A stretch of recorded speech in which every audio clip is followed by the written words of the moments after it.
hihintay tayo ng update kung nasaan na baga si Ma'am Shi. Bakit hindi siya nagpaparamdam? Ang punto ko nga dito mga kababayan ay, unang ginang ka ng Pilipinas, tinitingala ka ng kababaihan, bakit hindi ka nakikita?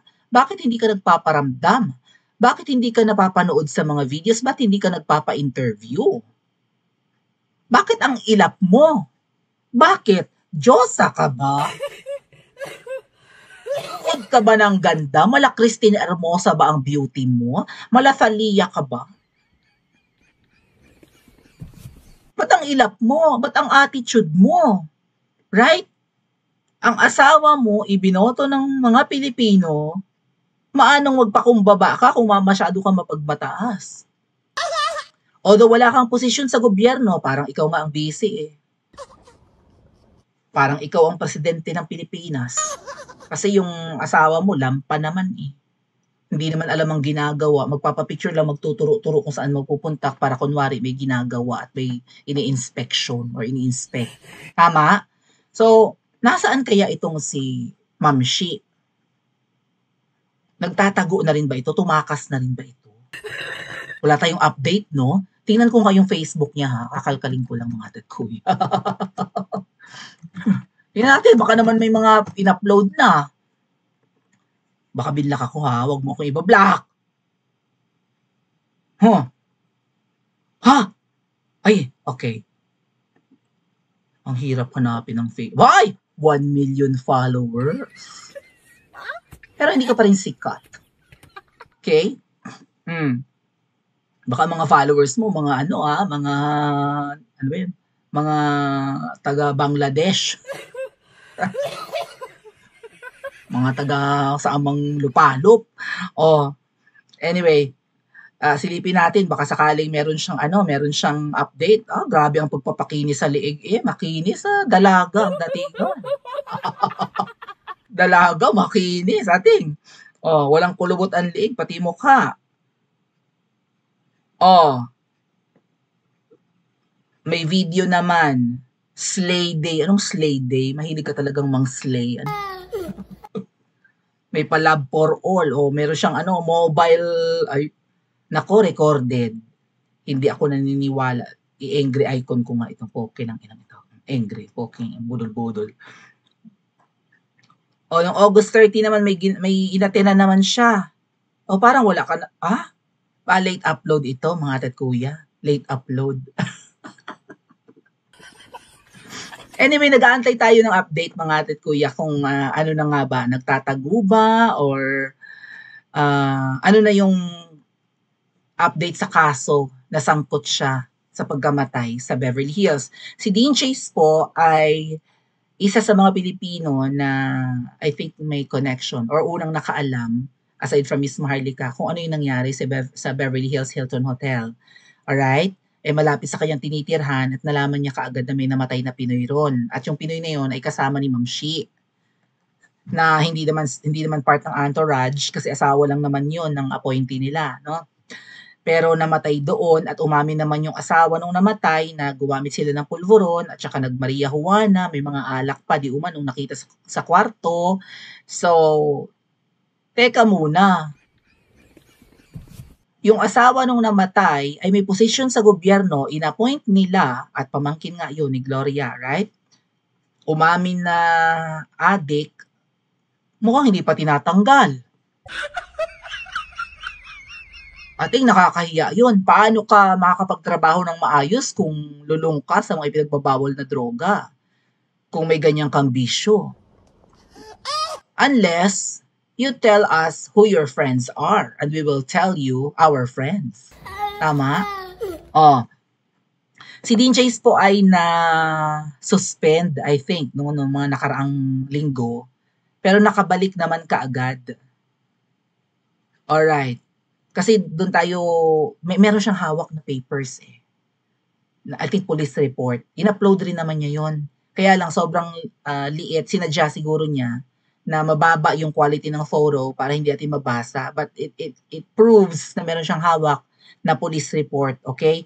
And dapat may ano na to, mga tatkuya, may update na. Okay, ang mga ina-upload ni Dean Chase ngayon, mga yung mga issues sa flood control. Ayan. Minamass report si Dean Chase. Paano? Si Dean Chase kasama sa Team Alindog. So, minamass report siya ngayon ng mga trolls ng Team Alpotera and Double Agents. Lalahanin nyo, di ba? Yung mga double agents na sumasamba sa prutas, yung prutas meron din niyang troll farm. Si Marimar may troll farm. Kilala nyo si Marimar? Si Marimar may troll farm. Si Tambi may troll farm. Si Prutas may troll farm. At kapag ang binabanatan mo ay ang mga double agents, ay aatakihin ka ng mga trolls ng troll farms ni Prutas. So far wala pa yata update si Dean regarding sa eskandalo ni Ma'am Shi sa US. Alright? Pero may mga nakikita ko mga nagpo-post mga at kuya ng bracelet ni Ma'am Shi. Na di umano yung bracelet na yon ay merong tracker. So kung nasa Pilipinas man si Ma'am Shi, katulad ng mga late upload niyang pictures, videos, may tracker siya. Right? Alam pa rin ng US government kung nasaan yung kanyang location. Tumakas na ba siya ng Pilipinas o hindi pa, malalaman pa rin. Okay? So, may nag-post nga dito, sabi, oy, Liza pa pangalan niya, Liza Minelli, yung bracelet mo, may signal na. Ha? May signal na? Bakit? Naka-turn on? Sari-sari. Nag-share po kasi ng yung namatay, si Paulo Tantoco, di ba? Pumanaw ang negosyanteng si Juan Paulo Tantoco dahil sa umano'y aksidenteng ano yung malaking misteryo to Paanong na-aksidente na na-overdose siya sa kokaina? This is from Abante Abante Tonight, hindi galing sa akin. Ayon sa opisyal na ulat nitong Sabado mula sa Los Angeles County Coroner. Aksidenteng na overdose. Paanong na-aksidente? Nadapa ka tapos nangudngud ang mukha mo sa bag of cocaine?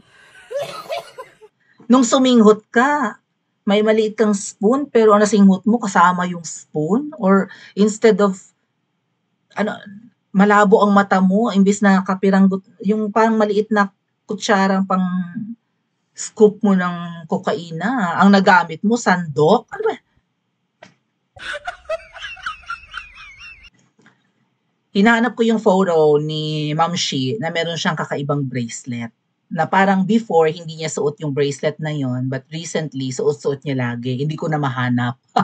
Hinanap ko sa mga kakilala nating vloggers. Hindi ko makita yung picture ng bracelet ni Ma'am Shi. Si Sas ang nag-share nito. US already released the report confirmed. Namatay nga sa overdose. Even yung asawa umamin, di ba? Magtatago yung Wang Bo. Magtatago si Liza Minelli. May nag-comment na netizen.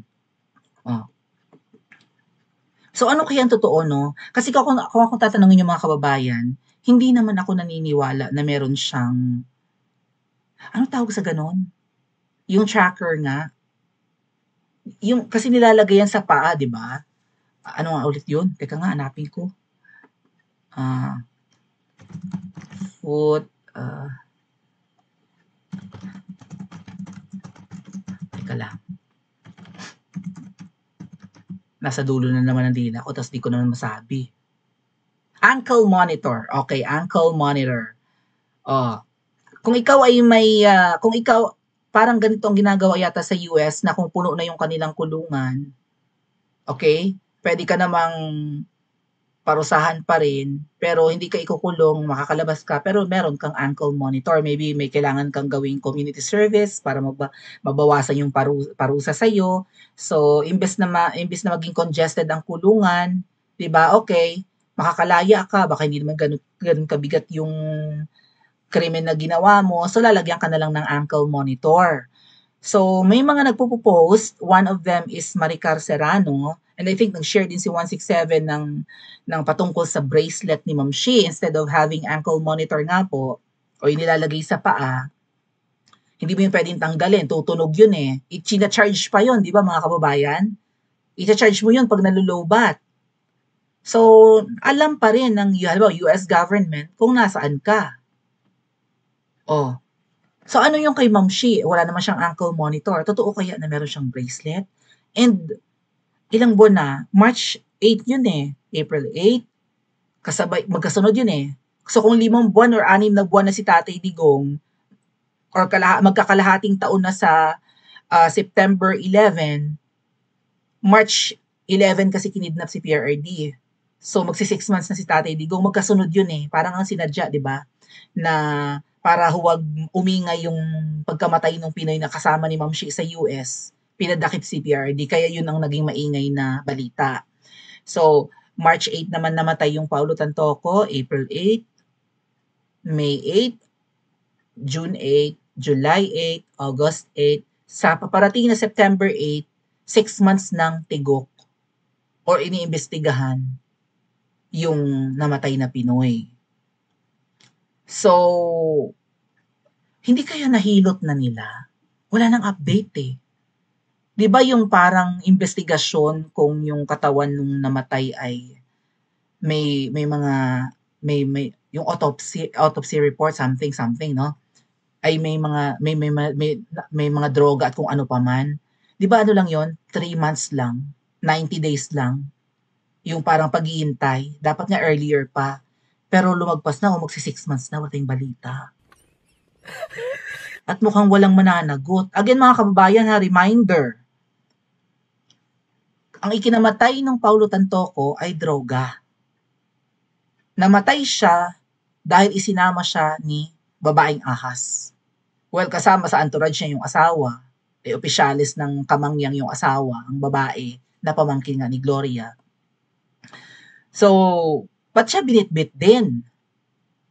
Binitbit nga, namatay naman. Ang malaking tanong dyan mga kababayan, saan sila bumili ng kokaina? At kung ano pa mang drogay na meron doon. Doon ba yun binili sa US mismo? So, kailangan i-trace yan ng US government. Paano nakakabili ng ganun karami? Bags of kokaina raw eh. What if yung kokaina galing Pilipinas, pinuslit lang? Or, sakay sa eroplano kasi hindi naman chine-check yung eroplano ng presidente or hindi naman sila sumasakay ng 'di ba, ng commercial flight o chartered flight ba sila or whatever. So malamang hindi naman ini-inspect yung eroplano sinasakyan ni Liza Tanas, edi baka sakay nila yung droga. So hindi lang pala sila user, baka pusher pa. So maraming krimen ang 'di ba, pwedeng kasangkutan sa nangyari pagkamatay ng Pinoy. Oh. So, mukhang nahilot wala tayong update Makalusot kaya si Liza Tanas? Paki-comment nga po sa comment section at mag-like at subscribe din po kayo.